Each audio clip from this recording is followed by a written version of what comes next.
Hello, hello. Hello, everyone. Welcome. I haven't been online for quite some time with Facebook. Just been busy. Life, as you know, takes over when you got work to do and other things. So I decided also was waiting to get results from my DNA test. My last Facebook live was the day when I actually posted my DNA test, and I was waiting to get the results and see how they compare to other two DNA tests I'd done previously. And I've got my DNA test back. I've started making some of the changes based on this latest DNA test, and you know, I'm already starting to see some differences. Of course, it's going to take a lot longer before I see even more difference, but I want to do today a Facebook live to try to help people who do DNA testing understand what it all means, and also give you some practical tips. Because at the end of the day is, you know, you get your results, you know, it might tell you, okay, you know, you don't work very well with carbohydrates and blah, blah, blah.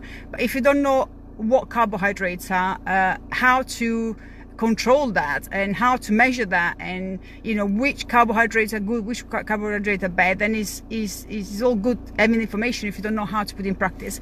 And this is where I come in. You know, this is what I specialize in as a personal trainer. I've got a specialization in obesity and diabetes, and myself, I'm an autoimmune disease. I specialize in that area as well, with lots of research and things I've tried on myself. Hi, Anne, and welcome. Also I've got nutrition therapy qualification. I've got sports nutrition qualification, pre and postnatal, child obesity qualification. So basically I know what I'm talking about when it comes to nutrition, but also what I'm talking about when it comes to exercise. Because at the end of the day, the DNA test will not only tell you what's working for you based on your genes, for nutrition, but also for exercise. And this is where people get confused, because there's so much information out there, and you know, is a minefield. So first of all, why did I do a third DNA test? Very simple. Your DNA doesn't change, so I was not expecting anything different from this particular DNA test compared to what I had in the previous two DNA tests. And so why did I do it then? Well, the reason I did the DNA test is because this particular DNA test, which is done with a company called Smart Life Solutions, is not just a DNA test. It's part of an ecosystem. So what I mean by that is you get your report just like you get in any other DNA test company that out there available, and what you can do then, you can just keep the report and action points based on your report, which is fine.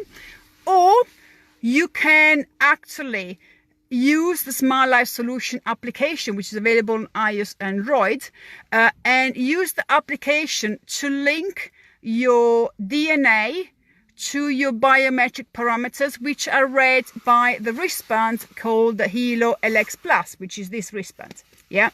So what does it mean? Now, this wristband, you know, is not a fitness tracker. The Helo LX Plus tracks your health parameters. Hi, Rana.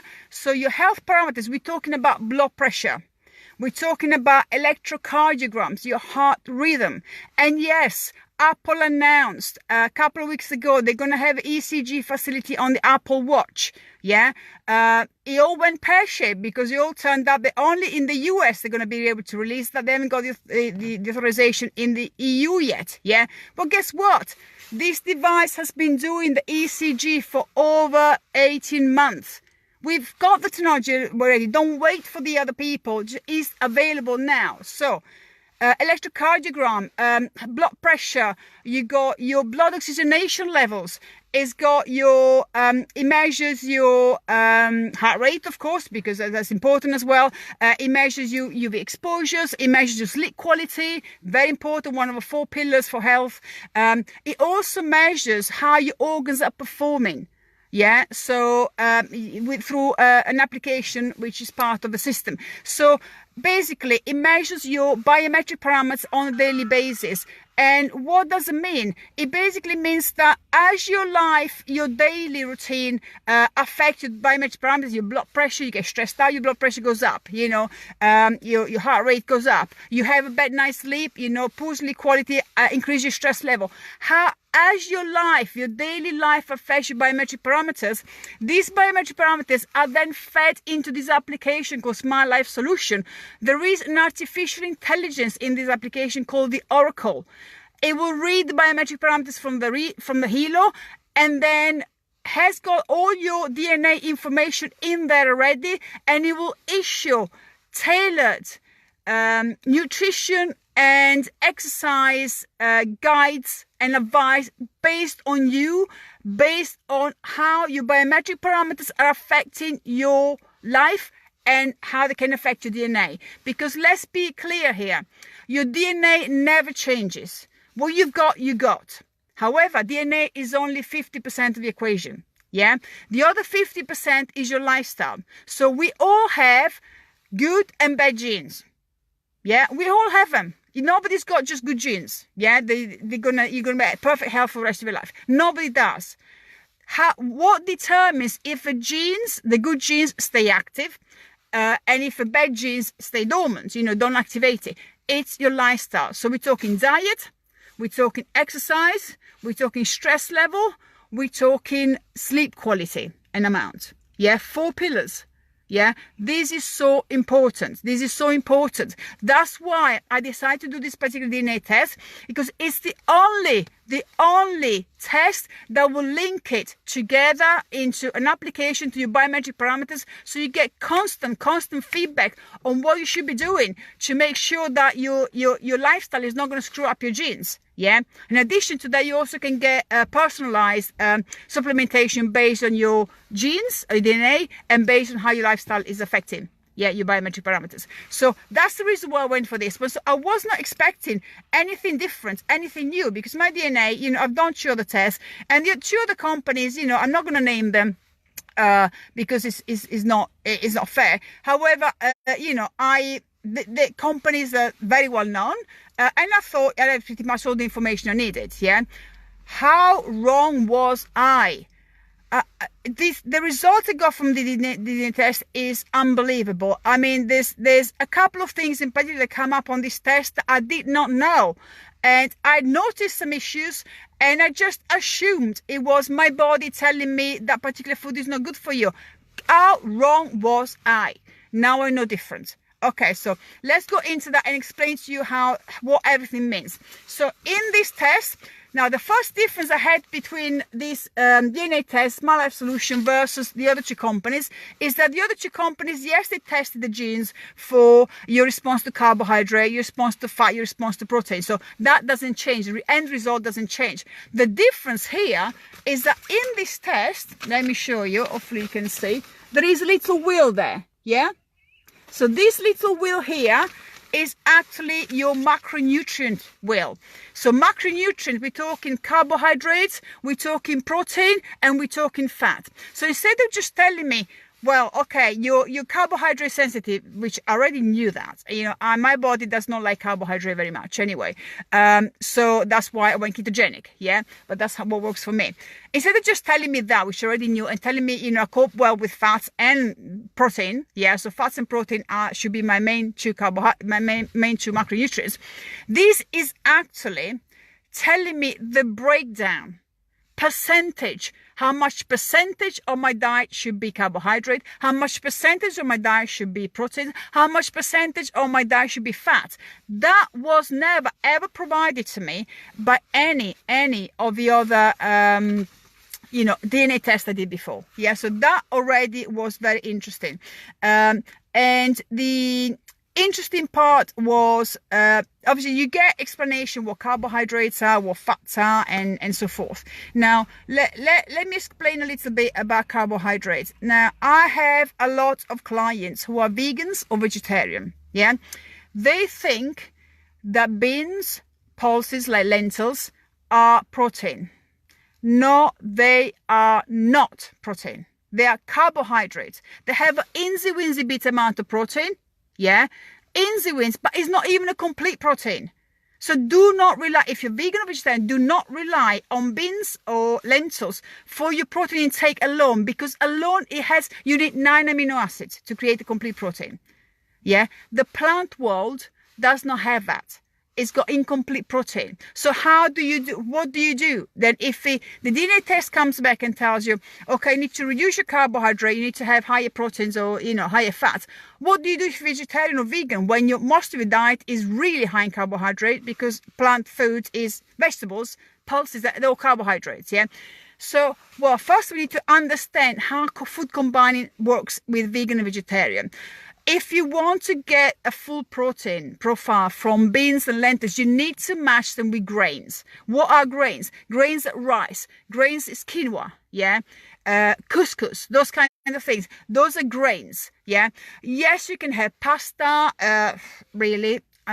Pasta is not grain. Pasta is a super processed food you can have in your life, yeah? It's processed food, yeah? So don't eat pasta unless you're really desperate. If you are gluten intolerant, you can do pasta that's made from whole grain rice. Yeah, but again, it's processed. Just have whole grain rice. What's wrong with rice? Yeah, just have that. So if you want a beans and rice, lentils and rice, that gives you complete protein. But that meal there is high carbohydrates and little protein. Just understand that, yeah? If you're vegan or vegetarian. So if you do DNA test and you're vegan or vegetarian, it comes back that you need to have low carbohydrate, because your DNA tells you, when you have carbohydrate, you tend to store them as fat, and you want to lose fat. You got two choices. Either you keep doing what you've done and you get the same result, or you're going to change something. Yeah. So, is your choice entirely. It doesn't mean you're not going to be vegan. It just means that you need to, think about how you're eating your food. There's other sources. There's soya, there's tempeh, there's other things you can have that contain protein, rather than pulses. But you need to educate yourself to understand that, beans and pulses are not protein. Yeah. If you're not vegan or vegetarian, if you've got no restrictions at all, great. So, you can eat anything and then you can adjust. Now, carbohydrate, it's, everything's got carbohydrates. Yeah. So, fruit is all carbohydrate, sugars mainly, fructose I should say. Refined carbohydrate, that's all your whites. Yeah, your white bread, your white pasta, your pizza, those are refined carbohydrates. Those are the ones you should avoid. Yeah, when you have, let's say, if your test tells you should have 50% carbs, yeah, every single day, every single meal, you don't have 50% white rice or 50% white pasta. That is not the kind of carb you should be having. If you want to have grains, yeah, go for whole grains. If you really need to have bread, bread should not have part in anybody's diet these days, because it's the most possible thing you can do for your body. But if you're desperate for bread, go for whole grain bread. Granary bread. Don't go for white bread. Yeah. And of course you got, vegetables. Every vegetable is carbohydrate. It's incredible. Many people, when you say, well, you're having a nice plate of mixed salad, that's all carbohydrate. They go, no, it's vegetable. Vegetable is carbohydrates. Let's be clear. It's carbohydrate. It's a good carbohydrate. Don't get me wrong. Full of fiber, very good for you. But it is carbohydrate nonetheless. So understand that most of the food we eat contains carbohydrate. Yeah. So if you have to limit your carbohydrate, choose your battle. Choose your, choose your poison. Make sure it's a good poison, not a bad poison. Yeah. Fat. Now, fat, there's a lot of fat. Fat has been victimized for the last 20 plus years, and we all know now it's all coming out why it's been victimized, because there's a lot of backhanders going on this late in the research in those days, to prove a fat was a bad guy rather than sugar. We all know that's not true now, given the fact that, we got diabetes that is become a major epidemic. So, fat. There's three main types of fats. Yeah, so you got monosaturated fat, saturated fat, and unsaturated fat, which is typically polyunsaturated fat. So basically, in the past, everybody's been told saturated fats are bad for you. No, they are not. They are not bad for you. Yeah, so let me explain this. If you go for saturated fat in cakes, of course they're bad for you. Saturated fats in pies, of course they're bad for you.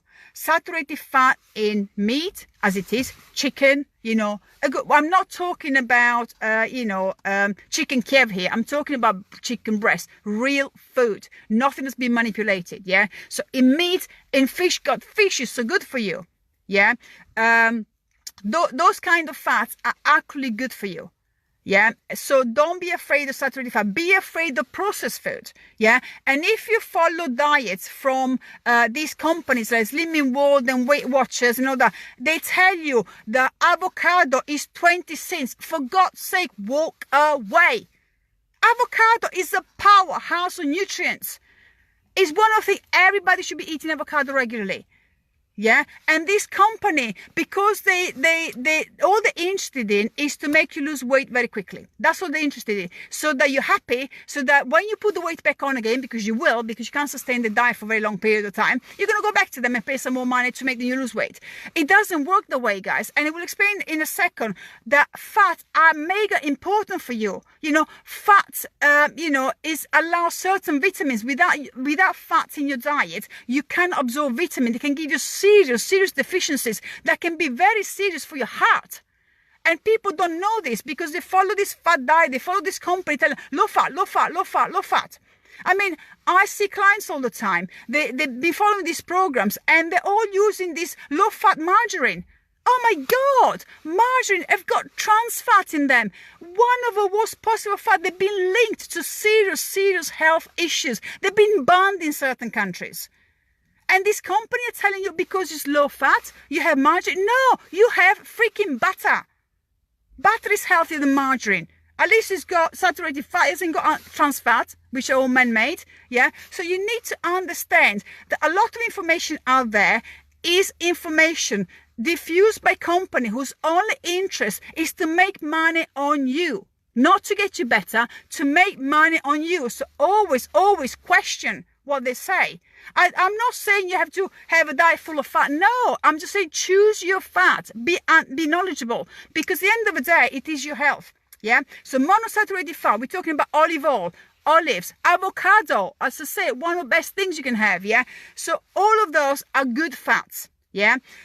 Saturated fat, mainly meat, fish. Yeah, you got to be careful again, because when we're talking about meat, we're talking about meat as it comes in nature. Yeah, we're not talking about bacon. Bacon is processed, yeah, and it's got a lot of stuff in there, including nitrates, which are really bad for you. Yeah, I'm not talking salami, I'm not talking pepperoni, I'm talking steak, chicken, cod, tilapia, good stuff, real as it comes in nature. Bacon is from pig, yeah, from pork. There's nothing wrong with eating pork, but eat it as it is, a pork chop. You go and eat in bacon, what happens is bacon's been processed, it's got so much stuff in there and sugar in there, which is ridiculous. Yeah, so eat the pork chop. There's nothing wrong with eating pork. You're not going to die because it's got more fat than, some of the companies saying you should have. Yeah. So saturated fat are not the enemy. The processed saturated fat, the one you find in processed food, in your pies, in your cakes, in your biscuit, those are the ones you got to stay away from. Yeah. And in margarine, those are the ones you got to stay away from. And then we've got the polyunsaturated fat. Now, this, you also got in between them, you got the omegas. Yeah. We all heard about omega 3, 6, and 9. There is a massive misconception that some oils, like sunflower oil, your mazola for frying, yeah, safflower oil, canola oil, all those kind of oil we tend to use for cooking, for frying, are good for you. No, they are not. Chuck them in the bin. Don't bother spending your money on them. They got a very high concentration. First of all, they're very processed. They got high concentration of omega-9s. Now, let me explain something to you. Omega-3, 6, and 9. You have to have these three in balance. If they're not in balance, too much omega-9s causes inflammation in the body, which will actually cause major problems. Yeah, so it could be anything. It can be expressed anything. It could be autoimmune. It could be expressed problem with your heart. All different type of things. The problem is the ones you should be concentrating is omega-3 and omega-6. Yeah. So when it comes to all, yeah. So for salads and stuff like that, so keep all extra virgin olive oil is perfect. If you want these days, you do avocado oil, they do hemp oil, hemp seed oil. Fine, be adventurous, try different things. Yeah. For cooking, do not use extra virgin olive oil for cooking. It's not meant to be used for cooking because it becomes toxic. Yeah, so you're not going to die if you use it. Yeah, but it toxins inside. Yes, it causes inflammation. So extra virgin olive oil is purely for seasoning salad or cold stuff. Yeah. For cooking, you got different choices. So you can have coconut oil is a very good option. Coconut oil is so good for you. It's got so many good things inside it. And it's saturated fat. That's another saturated fat. Plant-based, so good for vegans as well and vegetarians. As a type of saturated fat, which is good for you. That's another thing. I'm telling you, saturated fats are not bad for you. You just have to choose your right one. Yeah. You can use butter if you got no allergies to dairy or autoimmune, because you got autoimmune, you don't want to be near butter. That's a good option for cooking. Yeah. And really try to go for grass-fed, guys. You know, it's because at the end of the day, what the cows eat will come to us. Yeah, so that makes a difference. And you can choose other things. Goose fat. I mean, sometimes people use goose fat or duck fat for cooking roast potatoes over Christmas. You can use that to cook anything. Yeah, beef dripping, and all different type. You know, it can be experimental for cooking. Yeah. But do not use the frying fat like those sunflower oil, because it's so bad for you. Omega-3, so important. Now let me explain something to you. People who are on statins are told they got to reduce their fats. Wrong. Omega-3s actually been proven to help lower your bad cholesterol. So it's been a generalization. It's not fats you got to reduce. You got to reduce the bad fat that comes. Guess what? They come from processed food. Yeah. So omega-3s. Where do you get omega-3s? Omega-3 you get them in oily fish. Yeah. So salmon, mackerel, sardines. You get them from that. If you're vegan or vegetarian, no problem. Things like flaxseed, chia seed, they contain omega-3s. Yeah, so those are options for you. Yeah, so be careful. If you got issues with nuts and seeds, just stay away from flax seeds. Of course, they're very good for you, provided you haven't got any intolerances with them. Yeah, and the other things I need to mention is nuts.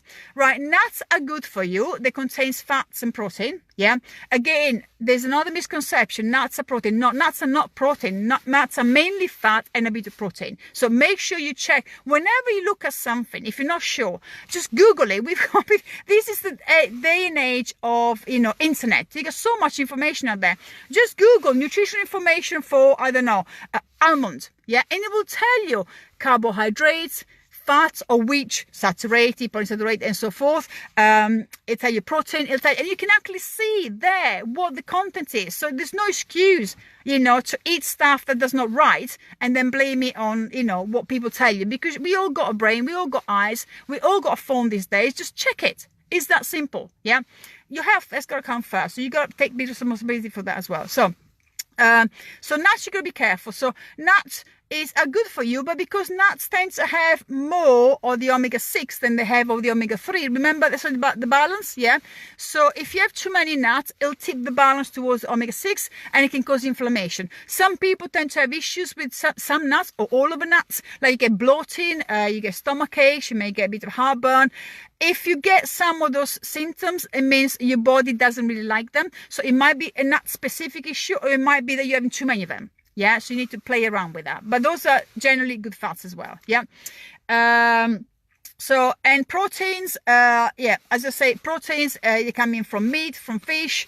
They come in from, you know, partially from nuts, you know, and from vegetarian vegans, a little bit from nuts. You need to make pulses with grains to make a complete protein. Yeah. Soya, be very careful with soya, guys, because soya is highly processed.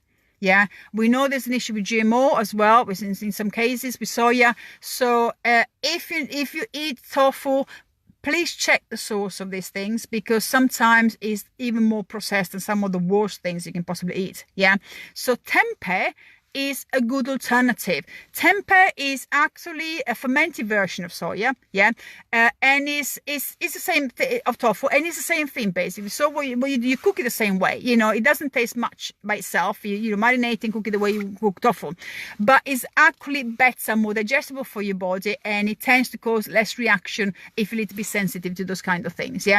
However, if you got autoimmune, you stay away from soya, guys. Autoimmune, any type of autoimmune, you stay away. Soya is a big no.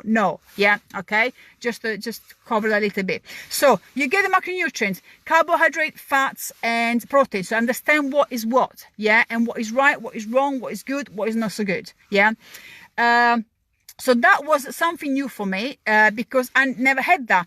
And as a result, while in previous DNA tests I was told you've got to, you're very high sensitive to carbohydrates, which means that my body tends to put on weight rather than using them properly, so I had to reduce carbohydrates because I got autoimmune. I had to cut out all the grains, so basically I'm left with just vegetables, certain type of vegetables. Can't have nightshade, it's a bit more complicated than that.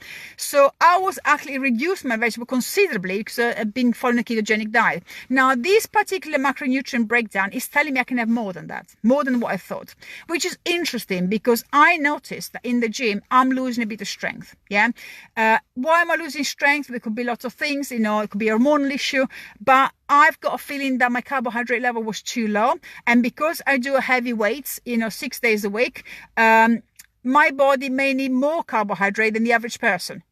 So 25 grams of carbohydrate is probably not going to cut it, so I've upped it to 50 grams and see how that goes. I've got to monitor how my body composition does, my body fat versus my muscle mass, how my strength is changing. So it's it's a learning curve, but you've got to do, as I said, there's no point in doing DNA test unless you act on it. If you just look at it, it looks lovely, but I'm not going to do anything about it, it's pointless. So you got to change something to see how it works, and that's a little change I've done and see how it all works. What is got down here then? So the first page is your breakdown, explains what fats and nutrients. What is interesting here actually is, I don't know if you can see, some of them have got some red bits here. Now this is something that, again, one of the things that the particular test told me, none of the other tests that they told me, which was that I'm fine with saturated fat, I'm fine with polysaturated fat. I'm not so fine with monosaturated fat. Now, that was a shocker for me. It actually tells me that with monosaturated fat, my specific genotype has got a issue with monosaturated fat. I've got tendency to gain weight when consuming monosaturated fats, which is called MUFA, monosaturated fat. So, as I told before, what are the monosaturated fat? Olive oils, olive, avocado, but I was using them daily.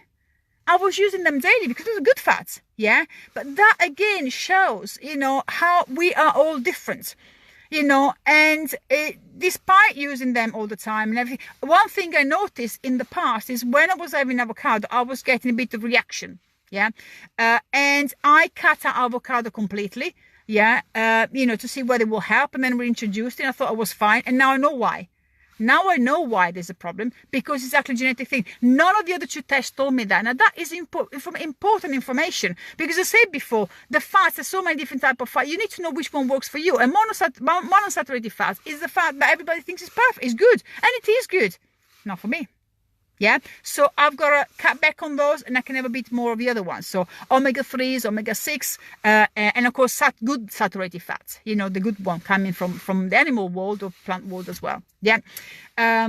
So what then, another thing that it tells, so the little triangle there tells you what's going on. Then it goes into information about the more breakdown of saturated fat, which I've just told you, I've gone a little bit more in detail for that one.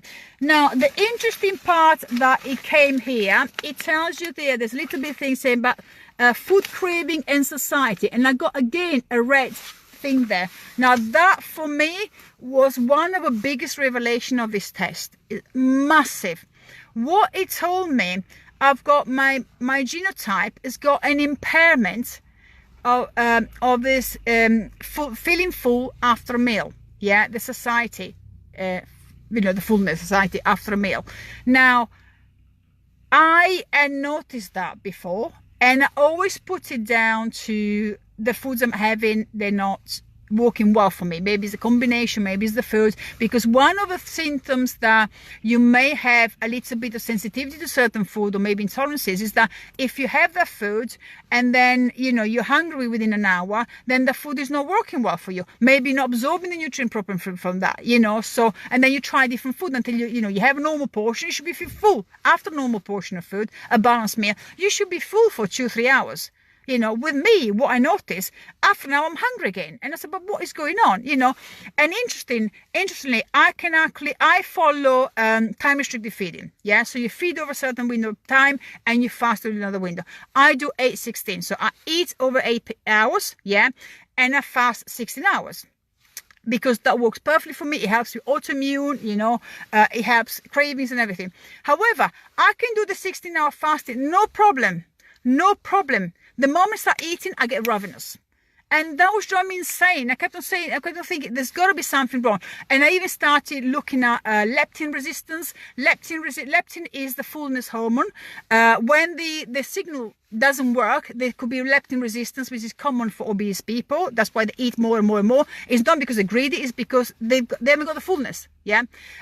So that's where the problem is. So I thought, okay, maybe develop some leptin resistance, which can happen, you know, if you're having food that very high produce high insulin response, or if you're having food that contains high lectins and you're sensitive to lectin, you don't know about that. And of course, there's poor sleep, stress, and whatever might be the case, you can give yourself, you know, can put your body into leptin resistance. So that's what's going on. That's why I'm hungry. That's why I'm not feeling full. Wrong. It's in the genes. It's in the genes. Now, why did none of the other 2 tests tell me that? Why didn't they tell me that? Yeah, because they didn't test that particular variation of a particular gene.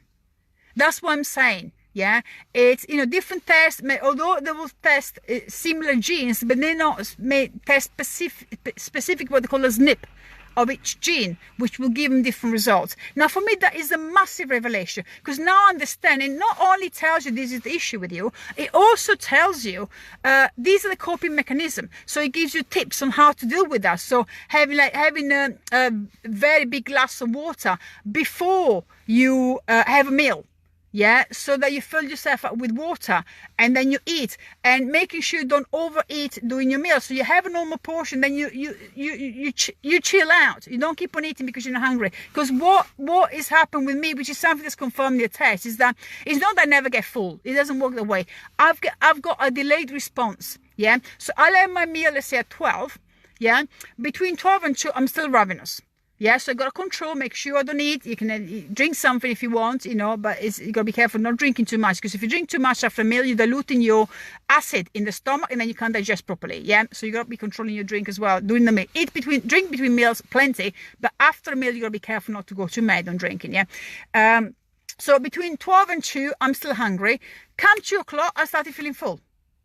Yeah, so now I know that. Now I know there's not an issue with leptin resistance. I don't have to start changing more things in my diet, which is already restricted as it is. It's all in genes. So what I do, I need to use coping mechanisms, things to distract myself during those 2 hours, you know, to allow my body to get the response that it needs. Yeah, from this gene that is impaired, as it says that it's impaired. I haven't got it. It's impaired, so it's got a delayed response. Yeah, this is massive information, because it's not the food that's at fault, it's my genes that are at fault. So I can't change the genes, but I can control what happens.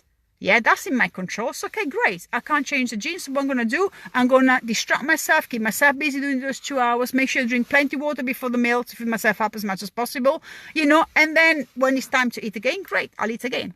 Yeah, but I'm aware that the next meal, doesn't matter what I'm having, I'm still going to have the same response. Yeah, so you need to have coping mechanism to help you there.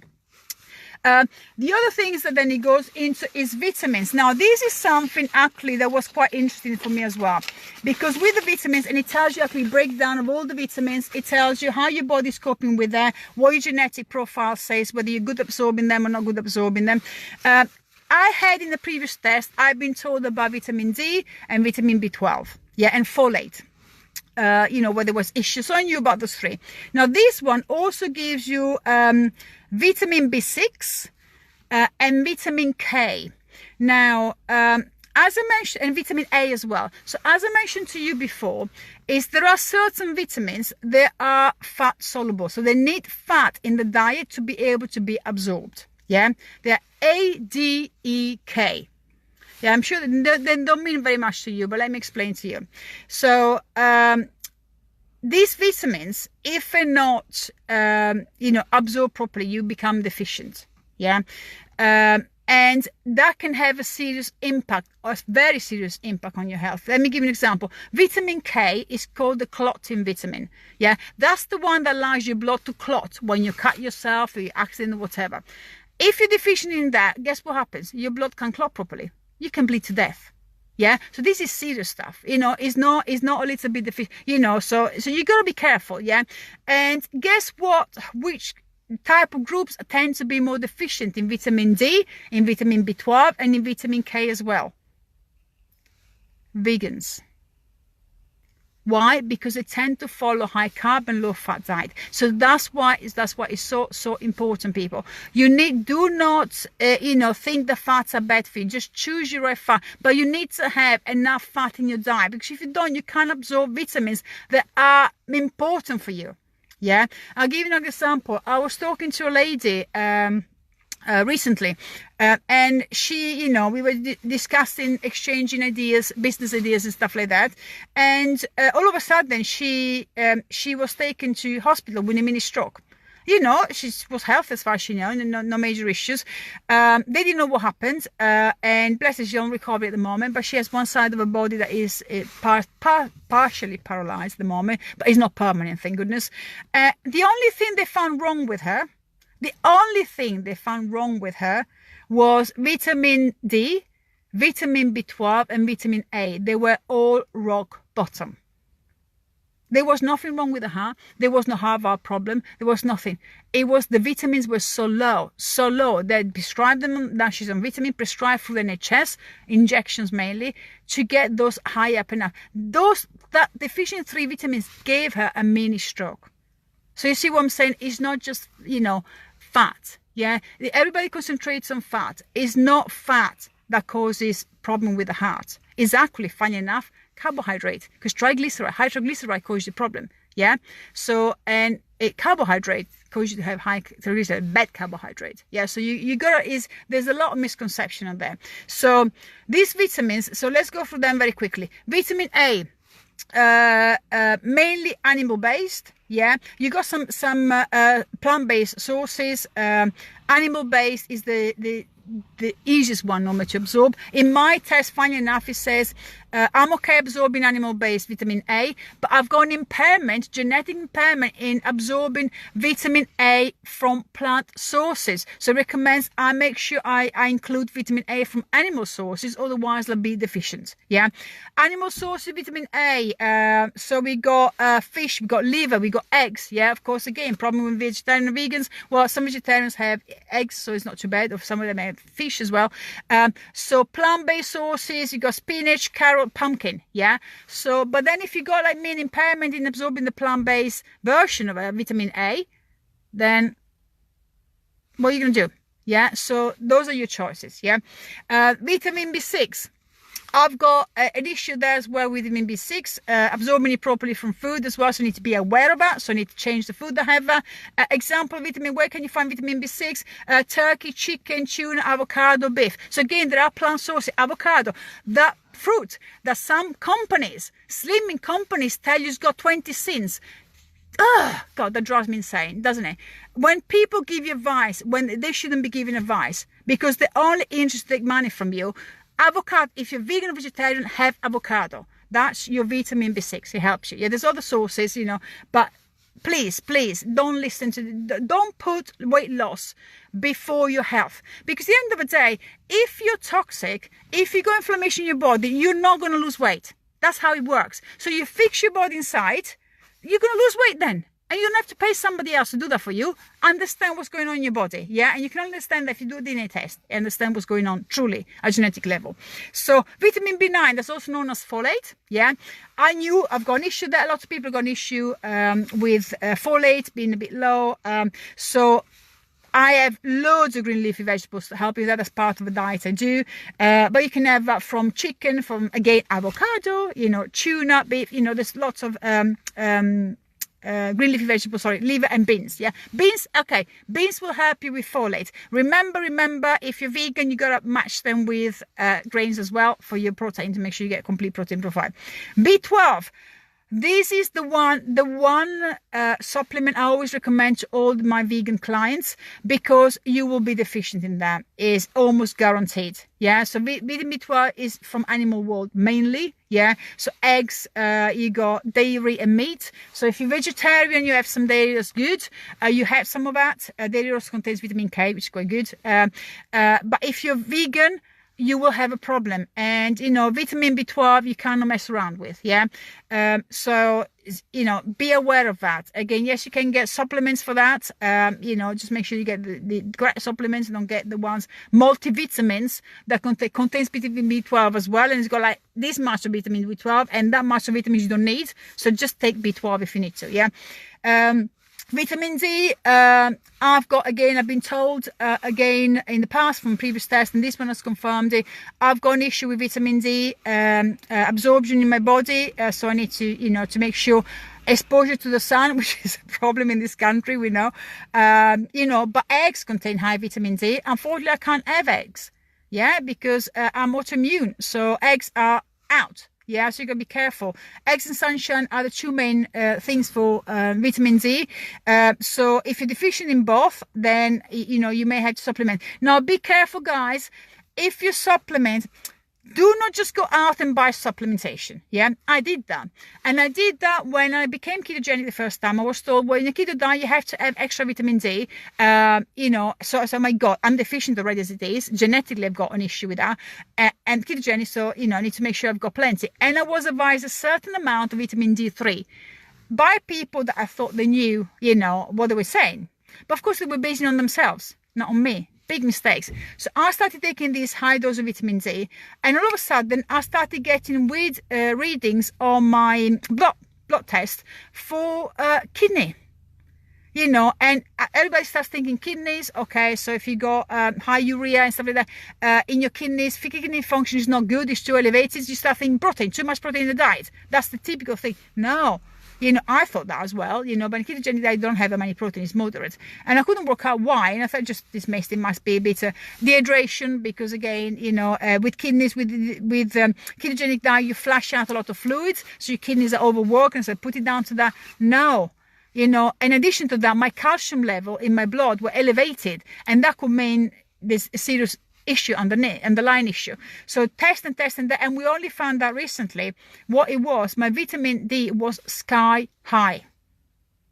So guys, please, the test is telling me I need vitamin D. I don't absorb it very well. I went ballistic on that, following advice from people who are not medically qualified to give the advice. And they meant well, yeah, but they're not medically qualified to do advice. What I should have done, first and foremost, I should have tested my vitamin D3 level in my blood. Do a blood test. If the doctor won't do it, well, which shouldn't be a reason why I wouldn't do it, but if the doctor won't do it, you can do it privately. It's not a big deal. It doesn't cost that much to do this blood test. Find out if you need it, because you might be getting that from a diet. My diet is quite good, despite the fact it's so restrictive, because of all the issues. It's actually very balanced, and I'm getting enough from that. I just assumed I wasn't getting enough, yeah, and because ketogenic diet and all that, and I took extra vitamin D, and my kidneys and my calcium level started going up, yeah, and in the long run, that could have caused serious problem. Yeah, so now completely off vitamin D. I've come off completely. I'm going to wait 6 months and test my vitamin D again and see what's going on, because you have to check it all the time, yeah. And vitamin K, as I said before, now vitamin K, you get it from kale, from cheese, from broccoli as well. You can get it from eggs, yeah. So you got some plant-based and you got some, animal-based options there, yeah. So there's, everybody can have some. So this is what it explains to you on the vitamins. So as I say, it gives you a lot more information, not just 3 main vitamins. It gives you a lot more information, what it is, where you can get the vitamins from, and you know, which one they're working for you, which one are not working for you. Then we go into the exercise. Now this is the interesting part, guys. So it will tell you if you're power based or endurance based. Yeah, I already knew that I'm 70% power based. And how did I know that? Because I hate running.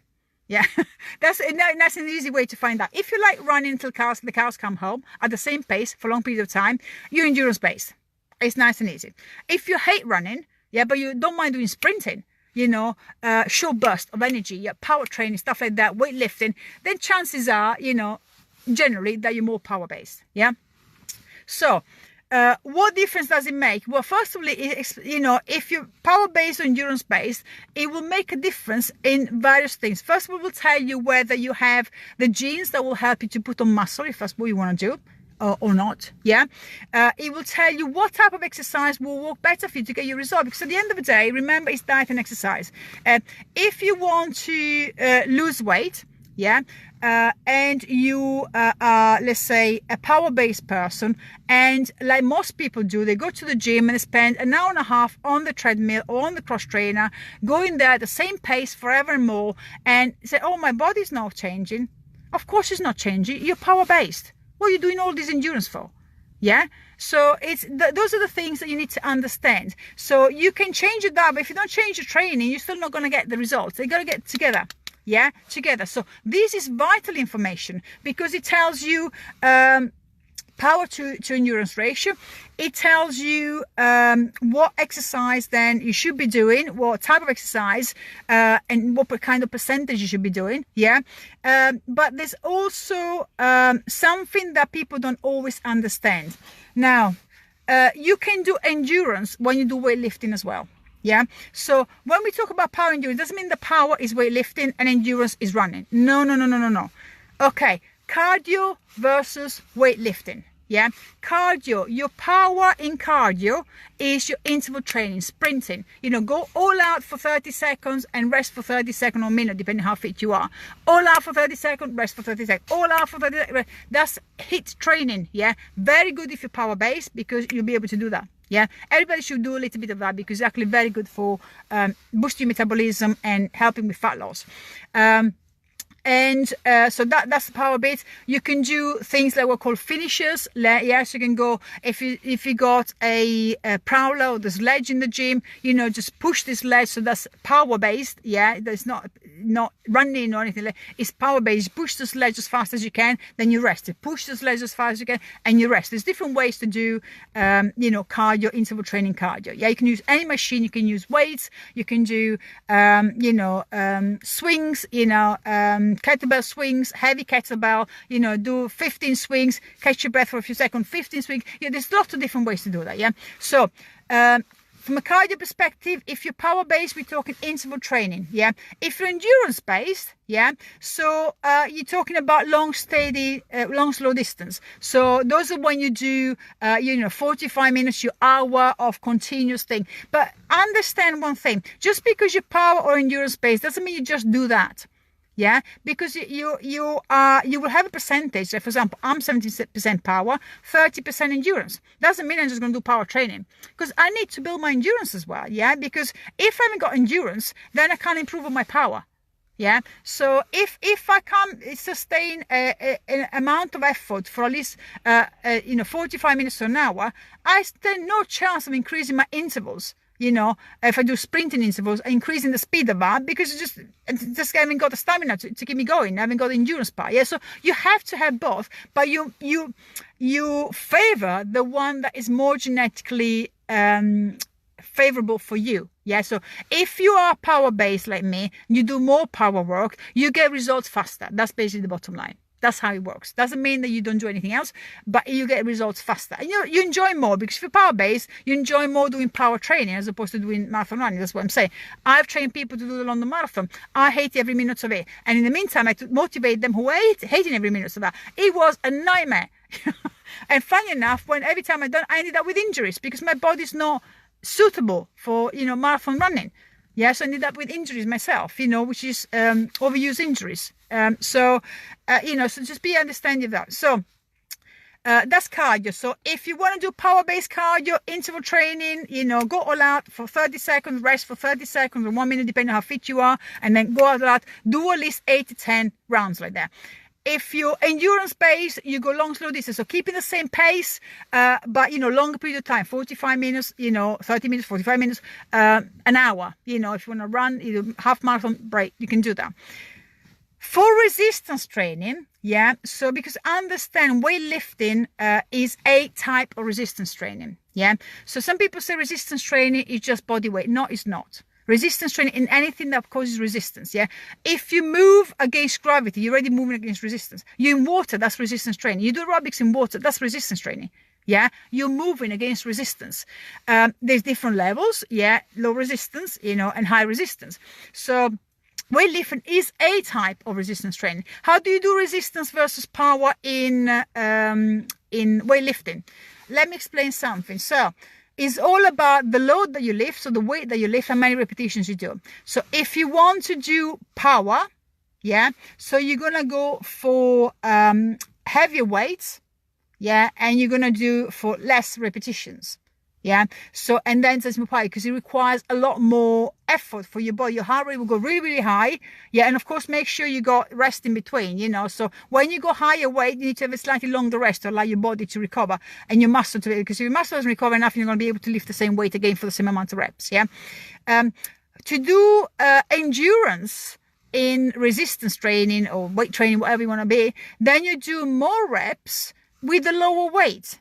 So you can do reps 15 to 20. I do sometimes 50 reps. With my clients. I myself, I've done 1,000 reps workout. When leg day, 1,000 reps, 100 reps on each exercise. So, and I'm power based. So there is a space for that for both of them. There has to be a space for both of them in your workout routine. Why? Because if you do resistance training and you do endurance version, so more reps and less weight, guess what? Your endurance increases. So then you can increase your power after when you go back to power, you can increase heavier weights as well. So it's all progression. So everything is got, power and endurance. If you're more endurance based, then you will get better results by doing more, what we call the hypertrophy range, which is 8 to 12 reps. You might even do 15, 20 reps. But make sure the weight is heavy enough, guys, because, if you can go like that, bicep curling fast, while you're chatting to your friends and you can do 50 reps, that weight is not heavy enough. You should be out of breath. If you can't talk to your friend next to you, you're just wasting your time. If you're aiming for 15 reps, the last 3 reps should be really hard to complete. And the number 15 should be almost impossible to complete. So you couldn't possibly do number 16. If you can do number 16 and 17, then the weight is not heavy enough. If you were aiming for 12 reps for that particular exercise, So understand intensity has to be correct, to change the results. So the power, if you're power based for cardio, interval training, power workouts, more weights. You can even do more explosive work. So for example, you could do, squat jumps. You could do burpees, that kind of more explosive work. You can mix it up. So and then endurance, obviously lower weights and more reps. You can do resistance band. I mean, if you are, some people are, if you're pregnant, you can still do exercise. This is a resistance band. You'll be aware of what you can train and what you can't train. The gym balls, the big Swiss ball, are quite good for pregnancy as well, doing pregnancy, antenatal and postnatal as well. Elderly people now, I'm so glad in my gym I'm seeing a lot of people which clearly over the age of 60, they're there doing machines, weight training is the best thing you can possibly do. We lose 4% muscle mass, on average 4% muscle mass, every year on every year from the age of 40. When you lose muscle mass, you also lose bone density. That's why elderly people, if they fall down, they break a bone very quickly because they got low bone density. How do you increase the bone density? Resistance training. So whether you want to use weight machines, whether you want to do resistance band, when you want to do body weight training, doesn't matter. So resistance training helps you to increase muscle mass. and to increase your bone density, you know. So for all the people, of course, you don't tell them to go and do power training. You know, they're going to do more repetition or lighter weights. Yeah, but that helps them to maintain the muscle mass, yeah, and increase the bone density. That's really, really good for all the people. Yeah, it's good for everyone, not just for them. And then so that's for training. Now the interesting thing this one told me as well, which is I didn't know from a previous 2 tests, it tells me the effect of training on my blood pressure response to training, but also the effect of training on my cholesterol. Now, this for me was very, very interesting. Why? Because I have, tend to have low blood pressure. Yeah. So I'm normally, my blood pressure is around 100 over 65, 70, if, you know, a normal day, and it can drop as low as, I think the lowest I've had was 81 over 62, you know, so a night. Yeah. So I got low pressure, which is not an issue. Yeah. It just means you gotta be careful. If I move too fast, obviously I get a bit dizzy. No big deal. Yeah. Now, the test is this again, this is the first time. This test is telling me the response of training exercise for my blood pressure is it lowers it quickly. Now we know that blood pressure, you know, if somebody's got very high blood pressure, you gotta be careful when you start training, you know, because it's, you know, as you exercise, the blood pressure goes up and eventually will come back down. Yeah, it's good exercise, but you gotta be careful because you've got very high blood pressure. You don't want to start lifting heavy weights because it's not healthy. Yeah. So with this one, is interesting because it tells me genetically, exercising will lower my blood pressure more quickly than the average person. Now that is something to be very aware of because I already got a low blood pressure, and I've had instances when I get dizzy spell and I can't work out what is going on. I think maybe dehydrated, I haven't drank enough electrolytes, again because I'm on the ketogenic diet, a bit more electrolytes, and actually this is what it is. Yeah, so why is that important? Well, it's very important because if I was something that had high blood pressure, yeah, and my genetically exercising is going to lower my blood pressure quickly, great. You know, go for it, because then it's going to keep your blood pressure low, yeah? And if somebody needs to be on medication for high blood pressure, then exercising will be able to get you off medication. Yeah, brilliant. But if somebody's got low blood pressure, you got to be aware of it because, you know, while you're exercising, you won't lower your blood pressure while you're exercising. If anything, tends to go up a little bit. But after exercise, it may, boom, come right down. Yeah. So be aware of it because if you're driving, yeah, and it's too low and, you know, you can pass out. Yeah. I never had that, thank goodness, you know, but just be aware of that. So it's something being more important. But the cholesterol one was the most interesting one for me because the test is telling me genetically, I've got my cholesterol response to exercise, in particular with endurance exercise. Remember, I'm power-based. With endurance exercise, it's only 30% for me. Endurance exercise increases my HDL cholesterol. What the hell is HDL? Okay, let me explain something to you guys. Cholesterol, you got LDL, HDL, triglycerides. Triglycerides are the bad ones. If those are high, you are screwed. You potentially got diabetes, you can have heart problems, high cholesterol, you're screwed. Yeah. HDL is a good cholesterol, you know, keeps the bad cholesterol at bay, you know, and that's the one you want. A lot of people who got bad cholesterol have got low HDL, yeah, and very high triglyceride and LDL, which is the bad cholesterol. And of course, LDL. Now, LDL, this is something your doctor will never tell you. The doctor, when you do a cholesterol test, you get total cholesterol, and you get HDL, LDL, triglycerides, yeah.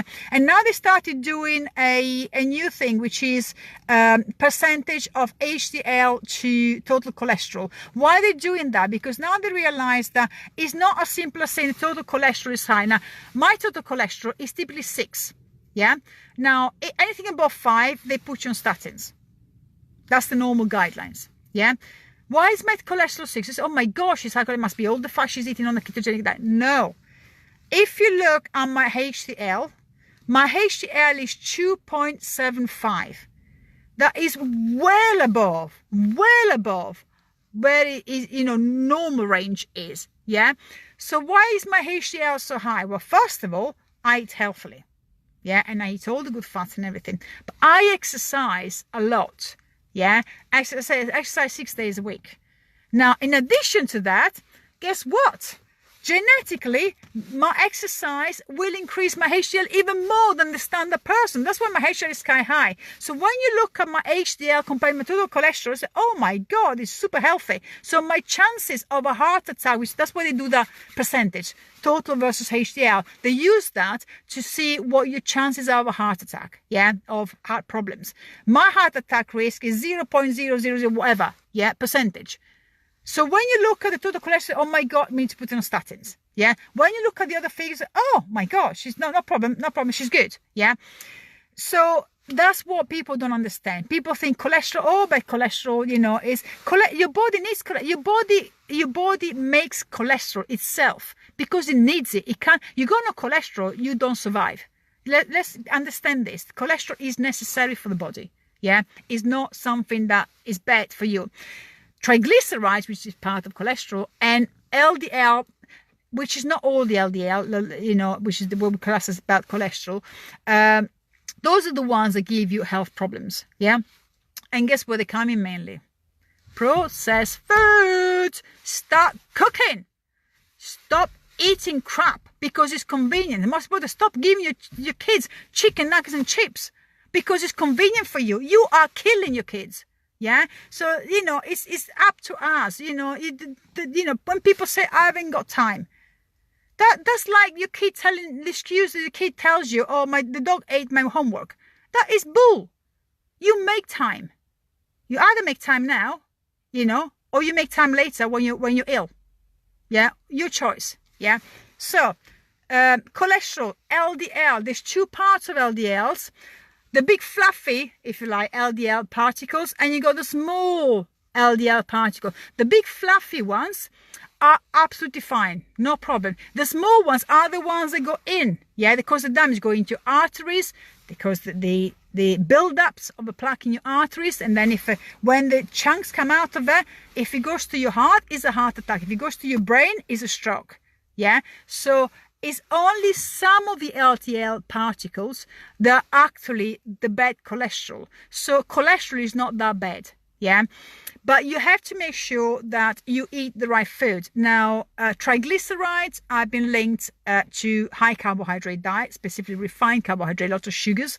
And fructose is one of those things that now is being reviewed a lot because we were told, have lots of fruit is good for you. No. You got to be very, very careful, yeah? If you got high cholesterol, you're already statins, you do not eat fruit. You stay away from fructose, yeah? Because that goes straight to the liver, yeah? And that will increase your triglycerides. And if you got high cholesterol issues, you know what's one of the best fats you can have? Omega-3s. You know, so you can have from fish, as I say, fish oil, flax seeds, whatever, so you want. And, you know, doesn't that fly in the face of people telling you if you got high cholesterol, don't have fat, have low fat? That is bull. It's just choose your right fat, yeah, as I told you. So these the blood pressure response and the cholesterol response to exercise was something, again, completely new. I never had from any of the other things. And again, it's important for me because I already knew my HDL was high. Yeah, and I've never been worried if my HDL is high because it's a good cholesterol. Yeah, it scoops up the nasty cholesterol, gets rid of it, and then I'm good. Yeah, but you know, it also tells me if I've got a above average response to the HDL if I exercise. Now, because I'm healthy and I know what I'm doing, that my cholesterol is under control. Now, let's say if you are somebody who is on statins, yeah, because you got high cholesterol. Again, that's something. Let me get me started on statins because I think doctors give you statins, they should be shot, you know. But that's a different life, yeah. Okay, let's say you're on statins because you got high cholesterol, yeah. So, but you've got a genetic profile that says actually with exercise, your response to cholesterol through exercise, that you increase your HDL faster than the average person. What do you want to do? You want to go and freaking exercise every day. Get your cholesterol, your HDL up, because when your HDL goes up, your LDL, the bad cholesterol, triglyceride, go down. Yeah? So without this information, you do not know.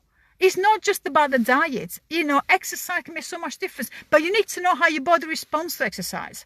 Yeah, and you don't know that unless you test. And how do you test? You do DNA test. Yeah, and the other things that came back. And of course, it's gone into the various carbohydrate information. Yeah, and one thing that came back to me that was very interesting for my carbohydrate, apart from the fact that, of course, I'm sensitive to carbohydrate, and therefore, if I have above a certain amount, I will. Hi, Lars. If I go above a certain amount, I will not only not going to serve me, yeah, but also going to make me put on weight, yeah, and produce cravings and all sorts of that. Even the good carbohydrates, yeah. Another thing that came back was that if I ate more carbohydrate than my genotype, recommended, I would end up not only putting on weight, but will also have the effect of reducing my HDL. So this is a typical example where, when we say you can't out-train a bad diet. Yeah. So let's say I go and train every single day, knowing that training gets my HDL up. Yeah. But guess what? Because I'm very sensitive to carbohydrate, I'm having more carbohydrates. And then it's even the good carbohydrates. Yeah, let's understand that it's not just the good carbohydrates. I have more carbohydrate. Let's say my body function with, 30% carbohydrate, for example. Yeah, I'm a lot lower than that. But let's assume 30% carbohydrate. Let's say the recommendation is 30% carbohydrate because you need to stay low. Yeah. If I decide, forget that, I'm going to have 40% carbohydrate because I like, to have more carbohydrate. Now, doing that will lower my good cholesterol. So I'm going to the gym to try to stay healthy, but actually my diet is going to undermine everything I'm going to the gym from a health perspective because it's going to lower my good cholesterol. Yeah. So you can't out-train a bad diet, not just from the point of view of weight loss, but also from the point of view of health. They've got to come together. Yeah, so there isn't a shortcut. There really isn't a shortcut. Yeah, but once you know this information, once you know genetically what your predisposition is, then you can adjust your diet and your exercise. And then guess what? You don't have to worry about weight loss if that's what you want, because it will happen naturally. And guess what? Your energies will go up. Your mental ability, your clarity, your focus will increase. Because what? Because you are fixing your body from the inside, not from the outside. It's all well you're losing inches, but if inside, if you're losing inches just because you're starving yourself on 800 calories a day, guess what? First of all, you're not going to maintain that, because who can live for the rest of their life on 800 calories a day? Not many people. Yeah. Secondly, the damage is inside. All the inflammation is still there. Yes, you're holding on to the fat. You're not losing fat. You're losing muscle and you're losing fluid. Yeah, you lose muscle, you know what? Then you're going to burn even less calories. Yeah. And by the way, if you go on very restrictive diets because you think that's a quick fix, yeah, I do 4 weeks of 800 calories a day and then I can stuff my face, you are damaging your body metabolically. Yeah. So every time you do that, your body learns to survive that kind of calories. So as soon as you eat again, you're going to put on the weight. Yeah, straight away. Yeah. So, and then eventually you lower your metabolic rate rather than increase your metabolic rate. Muscle increases your metabolic rate, which means once you got a little bit of muscle, more muscle, yeah, not only, it supports your joints and everything, but when you got more muscle at rest, when you're doing nothing at rest, you are still burning more calories than you were when you didn't have any muscle. And guess what? That helps you with fat loss. Yeah, it all starts from inside, but you don't know unless you test. You got to test your DNA. And, I've got to be honest, when I did this test with Smart Life Solutions, as I say, I was not expecting anything different, because I know genetically, I don't show the test before over the last 3 years. I know genetically what my issues are. Yeah, what the cards have been dealt. I already know those. Yeah. So I wasn't expecting any difference. But for me to find out, the monosaturated fat are an issue. When I was raised in Italy with olives, yeah. And, the funny thing is that when I became ketogenic, one of the foods is very recommended on a ketogenic diet because it's a powerhouse of nutrients, is avocado. I hated avocado. It took me 2 years to start liking avocado, having it all the time. I tried different ways and everything. And now that I love avocado, I can just eat it like that out of its shell, like that. I find out that monosaturated fat are not good for me. Oh, for God's sake. So I couldn't save myself all that torture, for 2 years trying to learn to love avocado, But, had I known this before, would it make a difference? Yes, of course it would have made a difference, yeah.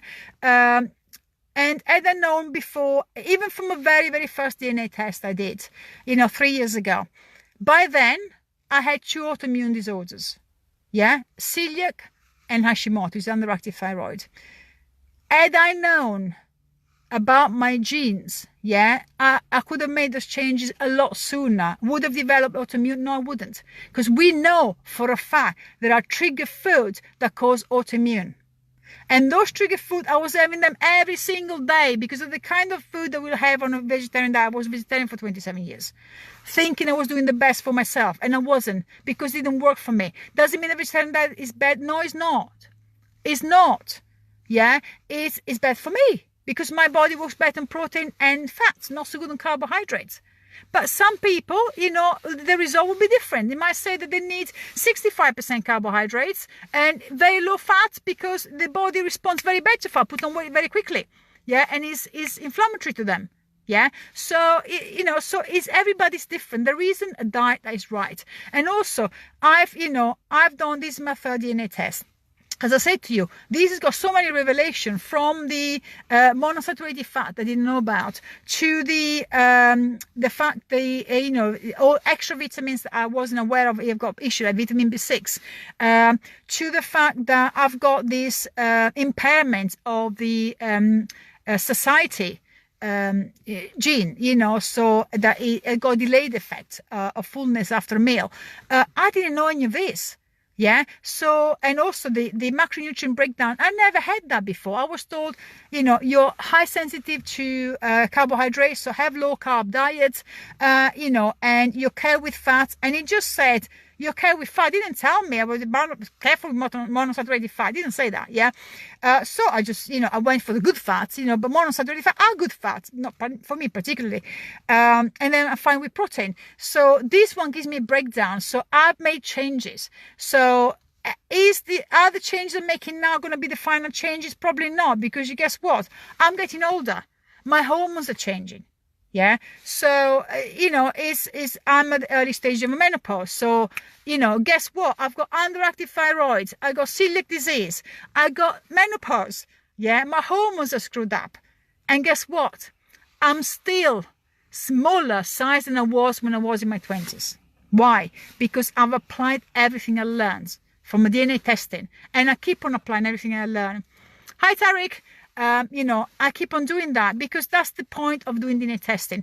If you don't understand what it means, yeah, if you want to do the DNA test, I would strongly recommend Smart Life Solutions because this is the one that's giving me the most amount of information that, 2 other tests didn't give me before. So I would strongly recommend that, not just because of that, but also because then if you want to, you can link to biometric parameters through the Hilo, and then you get, constant advice on how to amend your nutrition, supplementation, exercise based on your own biometric parameters and based on your DNA. And there's nothing like that in out there. Yeah. But if you do the Smart Life Solution test and you get stuck and you get the report and it says, so what does it mean to me? Reach out. Yeah, people like myself, personal trainers, we understand how you implement exercise, what difference it makes, what is resistance, what is power, what in the cardio world, what is power, what was endurance. We understand that. We understand the food better, than what you find online, which is a lot of confusion. Yeah, reach out to someone who can help you. Yeah, you want to reach out to me, you're welcome. Yeah, so reach out to me if you want to. Now, one thing I want to tell you actually, which I haven't touched on, which I wanted to touch on. When I was talking about fat and some of these low-fat diets, specifically some of these groups that advocate low-fat diets, because they want to lose weight very quickly. Now, this is specifically for the ladies, but also for the guys. Your fat will have a massive impact on your hormones.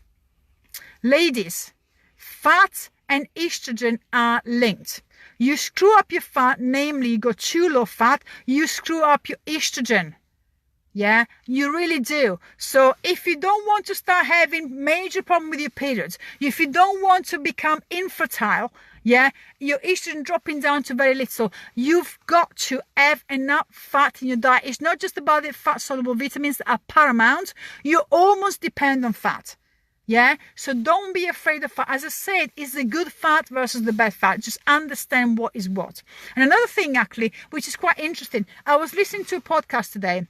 You know, as I told you, here we got artificial intelligence, the Oracle, that's going to link your DNA and your biometric parameters and give you ongoing advice. Yeah, on this application goes My Life Solution. Yeah, application is available on Android and iOS. Now it was very interesting because I was listening to a podcast, and I don't know if many of you have heard about the word microbiome. I'm sure you have, which is all about your gut. Yeah, so our gut is a world on its own. It's got lots of microorganisms. Yeah, by the way, as humans, we are not who we think we are. One human cell has got 10 other, microorganism cells. Yeah, so if you want to call it bacteria, good bacteria. So to one human cell, there's 10 foreign cells in our body. So we're actually more foreign than we are actually human. Yeah, so understand that. The gut, everybody's concentrating on the gut because now they find out your gut can control your brain. Your gut can make you ill. Because these microorganisms we got in our gut, if we don't keep it balanced, then guess what happens? The good guys go down in numbers and the bad guys go up in numbers. They cause disease, they cause problem with the brain, and they affect your mood, they affect your behaviors, yeah, they affect your cravings, they affect a lot of stuff, yeah. Now, today I was listening to a podcast because I'm very interested in that, because somebody with gut problems, I'm very interested. And this podcast was amazing because this guy is saying, what they're doing now, because there's so much technology out there, the technology advanced so much, now they can do actually testing where you can actually understand better. You can actually see these microorganisms destroying your guts and what is causing that, what food are causing that, yeah. But what's more is said they're working on technology that will actually use artificial intelligence to tell you what to do based on how your gut is responding. Hello? This is basically what's happening with the DNA. We are doing this at the DNA level. We're linking through artificial intelligence, we're linking your DNA with your biometric parameters, which is, how your body responds to your life issues. Yeah, your blood pressure, your heart rate, your ECG, and all that kind of stuff. We're linking that through artificial intelligence. You're using artificial intelligence to tell you, okay, this is what you need to do now. This is the supplementation you need to have to support your body because of this, because of that. Yeah, this is the kind of exercise you need to do now. Because, honestly, unless you got somebody, a coach next to you 24/7, that examines your DNA profile and your biometric parameters all the time, you can't do it yourself, yeah, and you can't afford to pay a coach 24/7. So the artificial intelligence in the application will do that. And to hear that somebody who is so high up, estimates in the estimation of people, an expert in microbiome saying they're doing the same. They're using artificial intelligence to understand the gut and to give you advice, constant advice on what to do based on how your gut is responding. It's saying this is the way to be. You cannot possibly understand the gut and all the variables without using artificial intelligence. And it's saying this is the way things are going. It actually, it's amazing because, it makes you realize that we've got this technology. We've got to use it. We can use it for our own good, and I sometimes get people say, well, technology is so bad for you because if you know about it, then you're going to start thinking you're ill. No, what are you talking about? So would you rather not know and die, and leaving your family behind with nothing? Hello, putting your head in the sand is not the solution. This technology allows you to understand what's going on inside your body. It's to make changes because they're in your control. As I said, you cannot control the genes you've been given.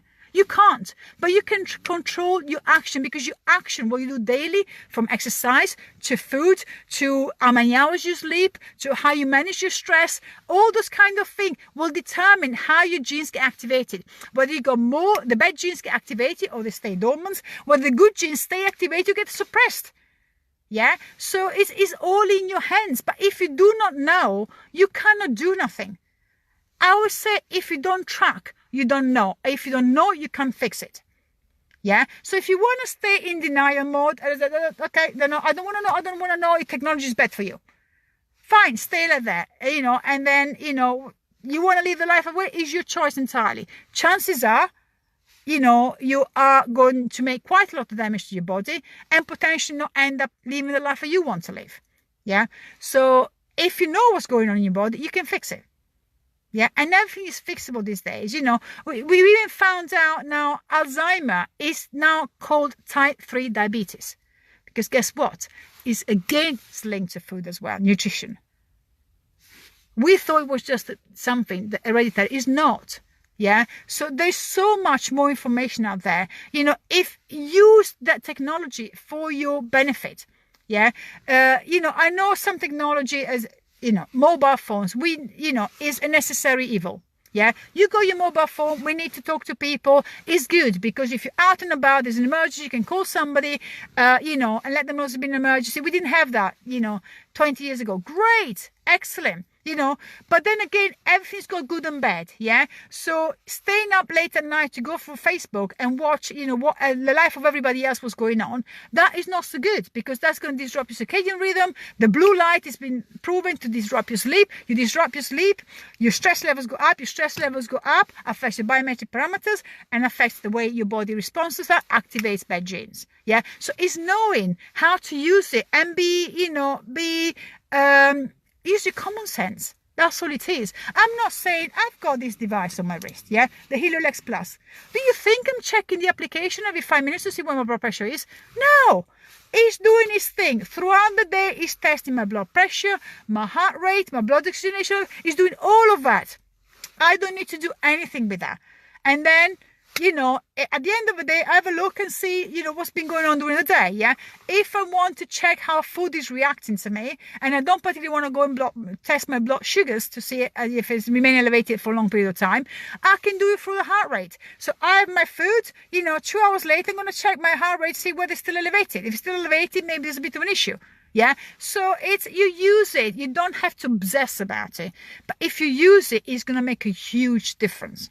It's going to save you money in the long run, yeah.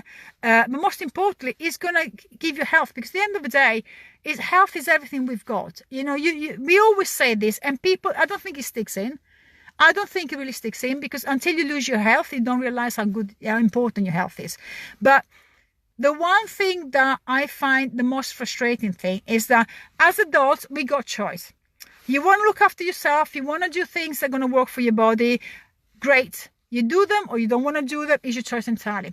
But when we affect the life of our children just because we can't be bothered to find out, yeah, to spend a bit more time to maybe cook, that is wrong. Yeah, the amount of time I've seen parents giving kids iPads just to keep them busy because they're doing something else, they're talking to somebody else. Yeah, give them iPads, yeah, or iPhones. Instead of giving something they can use to educate them, yeah, it's spending time teaching them, what to do things. The amount of time I've seen people giving kids, processed food, burgers and chicken nuggets and chips and all that kind of stuff because it's quick or because the child wants it. But you know why? Why does the child want it? Because you've been giving it to the child for a long period of time. They wouldn't even know it exists if you don't give it to them in the first place, would they? Crisps. Do they even know that crisps exist if you don't give them to them? Biscuits. Would they know that they exist if you don't give it to them? No, they wouldn't know. Yeah. So it's all up to us. We are screwing the health of our children, and that's what we need to stop and take stock. Because, as I said in previous lives, this is the first generation that is not expected to outlive the parents. What does it mean? It means a generation being born now are the ones that are going to die young. They're going to die young. They're going to die in their 50s. Why? Because they're going to be riddled with diseases caused by our lifestyle, by our poor nutrition, by our lack of activity. And that starts from the parents. If we don't educate the children now, and it's not just about education, there's no point in you giving your child a perfect food and then you're going to stuff your face with McDonald's. Because they don't just learn by what you tell them, they learn by what you do. They look at you. Yeah. So you gotta do the same, So you have to be the example yourself. Fix your health. At the same time, fix the health of your children.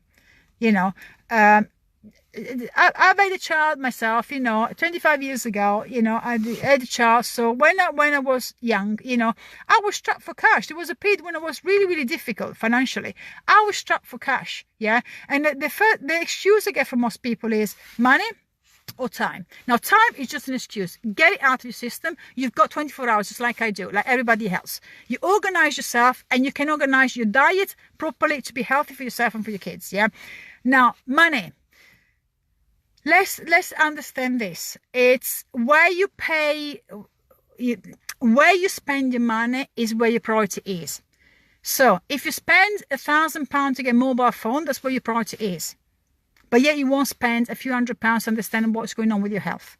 Yeah. So don't say it's money, because I know most people have big, wide TVs at home, more than one TV. Everybody's got, the latest range of mobile phones.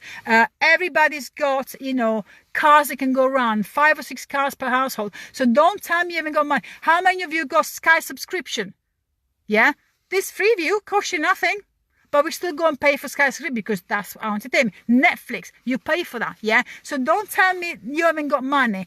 The question is, your priority is not on the health. Your priority is on your entertainment, on feeling good. That's what your priority is. And then if that's what your priority is, fine. But just be honest with yourself. Yeah, don't say I haven't got money. When I was... when my son was younger, I was a single parent, and there was a period when I was really, really struggling, lost my job. I couldn't get a job for over 6 months. I was really struggling. Yeah. There were days when to put a piece of chicken in front of my son, I would just leave on half a tin of lentils. Yeah. So that's what it is. That's what a priority. My health has always been my priority, and so it's the health of my son. Yeah, I mean, I wasn't very good at cooking because I was bad in everything. But besides, that is skills is a different story. It's not, But I was trying to give him as much good food as I could with the means I had, even if it meant I had to go without or with less. Yeah, didn't go without, with a lot less. Yeah, so we all have these two big excuses: money and time. Be honest with yourself. If your priority is somewhere else but in your health, that's fine. Be honest with yourself. That's the end of it. That's your priority. Good. When health becomes your priority, then you can spend your money there. Fine. And time is just no excuse. Don't even use that, because that is, I'm sorry, that everybody's got 24 hours. If you organize yourself, you've got time to cook. Everybody's got time to cook. The people who haven't got time to cook are because they can't be bothered. I'm sorry. I'm very busy, and as soon as I get home, the first thing I do, I get my food ready for the following day. First thing I do. Doesn't matter what time in the evening. Make sure my food is there so I can cook it. Yeah. So there is no excuse. Right.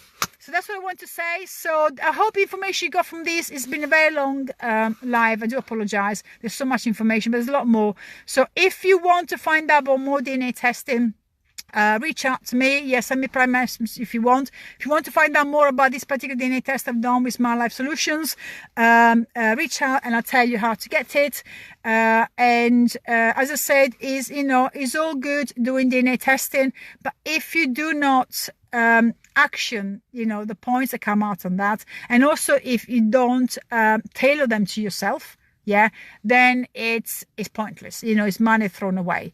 But if you do, the information you get and the change you can make to your life is massive. Yeah, it will make a massive change to your life, a massive change to your health. You will get the goals you want to get, because once you fix it from the inside, yeah, then the outside comes along.